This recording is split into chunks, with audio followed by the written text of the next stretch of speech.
How's it going? How's it going? How's it going, everybody? Welcome back to Guts.Clout.Carnage. My name is Siphon. It's that time. Get your coffee, get your water, get your OJ, stay hydrated, sit back, and let's get into the show. So last Saturday night, the UFC held a fight card on the south lawn of the White House.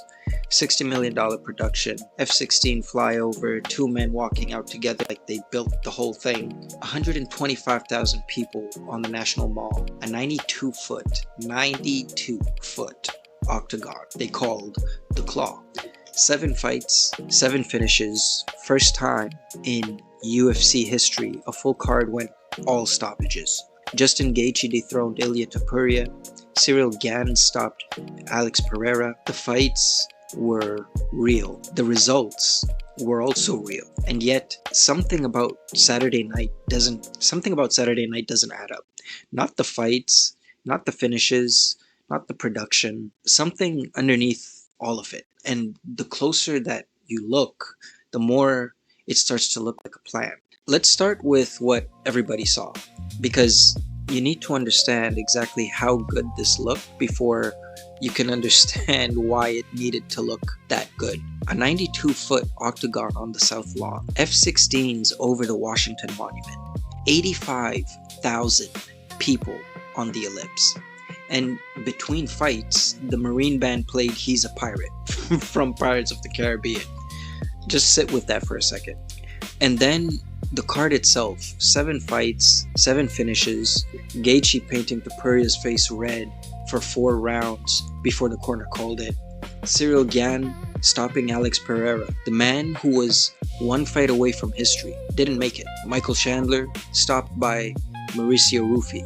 And then there's Josh Hokett. Josh Hokett is not a name most people were saying going into Saturday. He's a regional circuit fighter. Years grinding through promotions, most casual fans have never actually heard of him. Waiting for a shot that the normal pipeline might have taken another 3, 4, 5, maybe 4 or 5 years to deliver, if it ever came at all. Saturday night, he got the call. He stopped Derek Lewis on the South Lawn of the White House in front of 125,000 people. That moment was real. That career was real. That story was exactly the kind of story this event needed people to actually be talking about, and everybody was, which is the first thing that should make you ask a question. When an event this big produces this many perfect stories, who's writing them, and what are they written to make you stop looking at? Here's something that almost nobody covered before Saturday, and almost nobody's covering right now that it's over. The White House sits on federal property. The one fact, federal property, is where this whole night starts to get strange, because federal property falls outside the jurisdiction of the DC Combat Sports Commission, the body that legally oversees MMA in Washington, the body that would normally be responsible for everything that happens inside that cage. So what did the UFC do? They informed the DC Commission in February that they would proceed without them. The DC Commission chairman found out the way everybody else did. He said on the record, "We don't know anything." Now, you might be thinking, okay, so they need a workaround. They found one. Wait, so what's the workaround? And that's the right question, because the body they brought in to replace the DC Commission, the official oversight presence for the biggest card in UFC history, can't discipline a single fighter, can't suspend anyone's license, can't overrule a referee, can't even stop a fight. It has one power. It can make recommendations. So who did they call? The Association of Boxing Commissions, the ABC, a voluntary trade organization, an advisory body with no enforcement power over anything that happened in that cage. And here's what that actually means. On the biggest card in UFC history, the promotion selected its own judges, its own referees, used its own medical staff, instead of commission-appointed independent doctors. The one body with any oversight role at all couldn't enforce anything. Now, if you know how Black Mask operates, something just clicked for you. Black Mask doesn't run his operation by breaking rules. He runs it by finding locations where the rules don't reach. The right venue, the right occasion, the right cover, and then everything inside that venue runs exactly the way he wants it, while looking completely legitimate from the outside. On Saturday night, someone found the venue, but Black Mask doesn't work alone. And the other person in this operation had a very specific job, not to run anything, but to make it untouchable. He turned 80 years old that morning. Think about that framing for a second. The biggest combat sports event in American history held on his birthday, on his lawn, with his name attached to it, before a single punch was even thrown. Now, if you know your DC lore, you know Kalibak isn't the smartest person in the room. He's not the one with the plan. He's not the architect. What Kalibak brings is something the architect can't manufacture on his own. Presence. Raw, undeniable, politically untouchable presence. And underneath all of it, the need to prove something. Kalibak doesn't do anything for its own sake.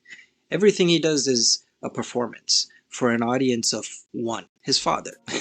The one whose approval he has never fully secured.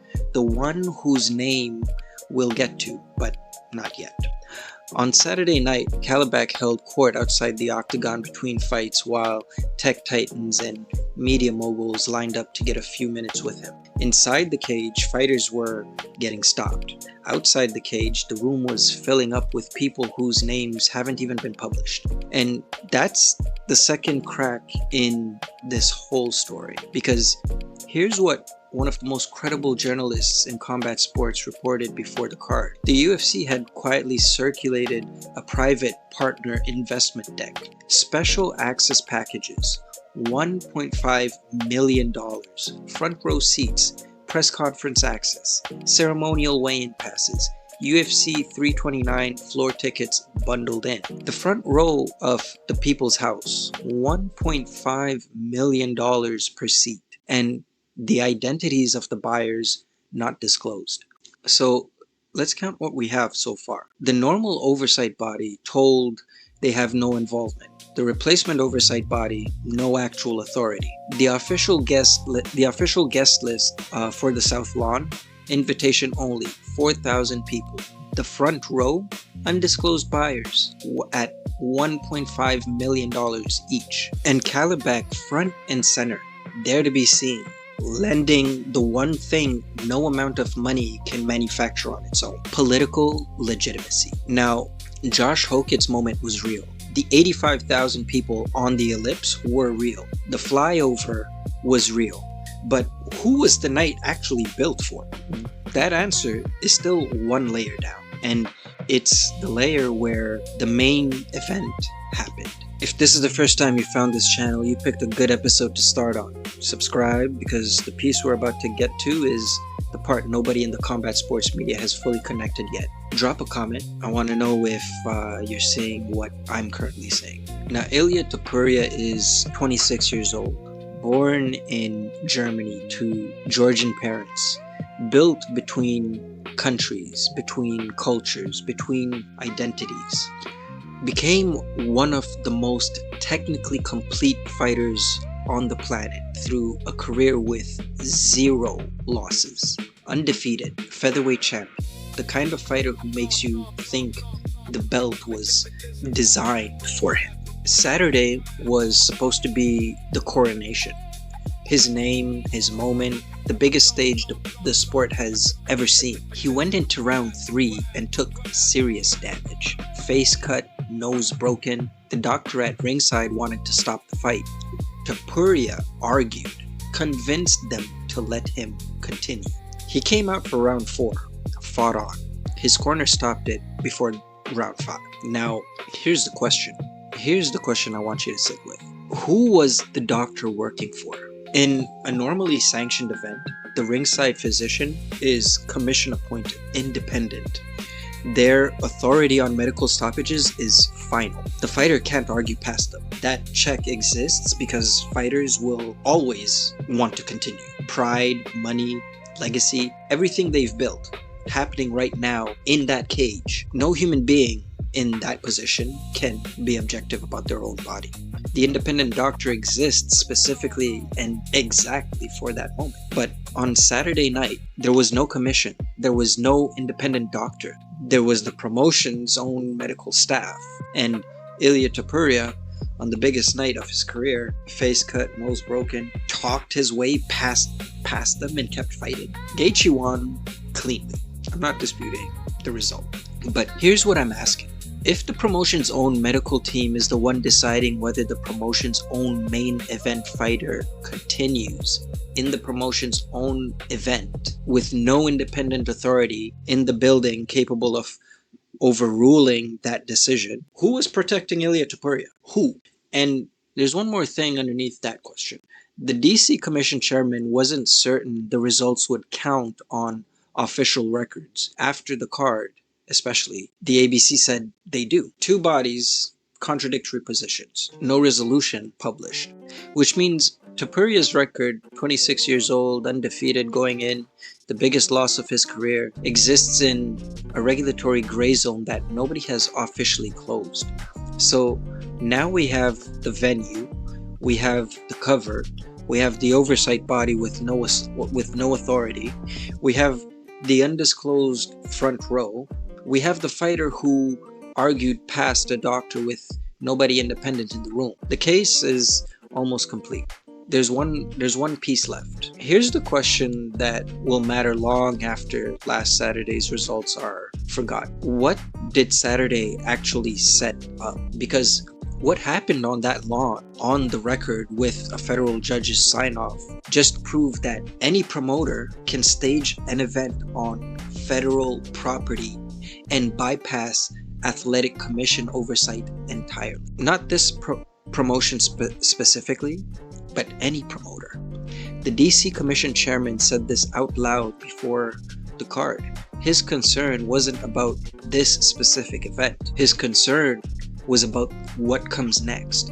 A smaller promotion, a less credible matchmaker, an event on federal land with no independent medical clearance, no licensed referees, no oversight body with any real authority. And Saturday night was the legal precedent that made all of it possible. Think about the next Josh Hokett, the fighter who gets the call on short notice, who has spent years grinding for a moment like this, who walks into a venue on federal land, no commission, no independent doctor, no referee appointed by anyone other than the promotion cutting his check, and something goes wrong in that cage. Who's responsible? Loopholes don't get closed because the first person who used them was responsible.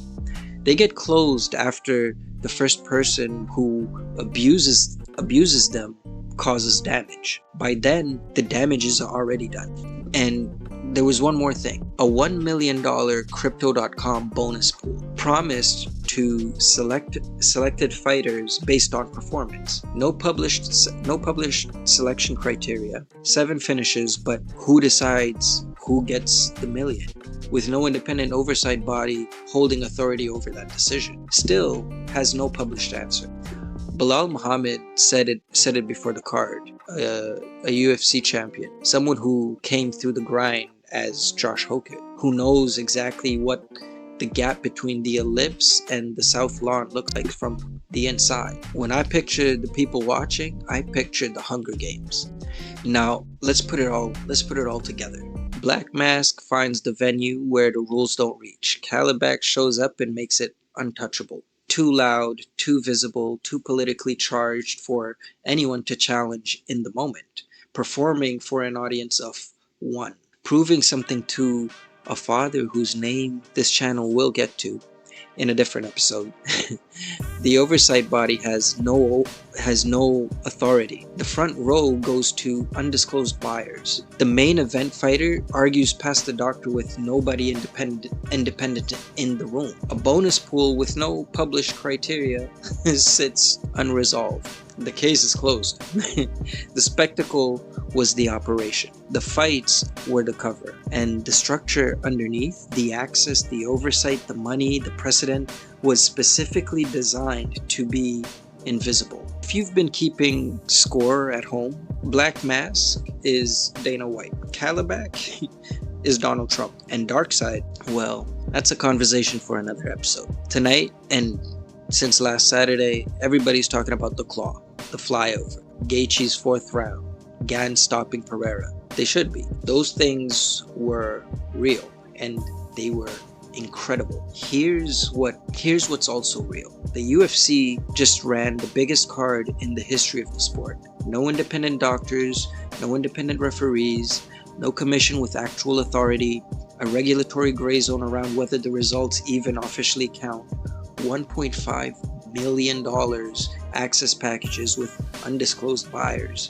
and a crypto bonus pool with no published criteria. And because the fights were great, most people will never go looking. That's not by accident. Drop it in the comments. Does the structure of Saturday night bother you, or did the card deliver enough that the questions feel more like noise? I want to know where you stand, and if you're a real fan, let me know where you actually land on this. If this hit different than what you usually see after a fight card, that's the point. Share it, not for the channel, but because the people who should be asking these questions aren't asking them. And the only way that changes is if someone puts it in front of them. Subscribe. We're not done with this story, but this is Guts.Clout.Carnage. My name is Siphon. Take care of yourselves. Peace.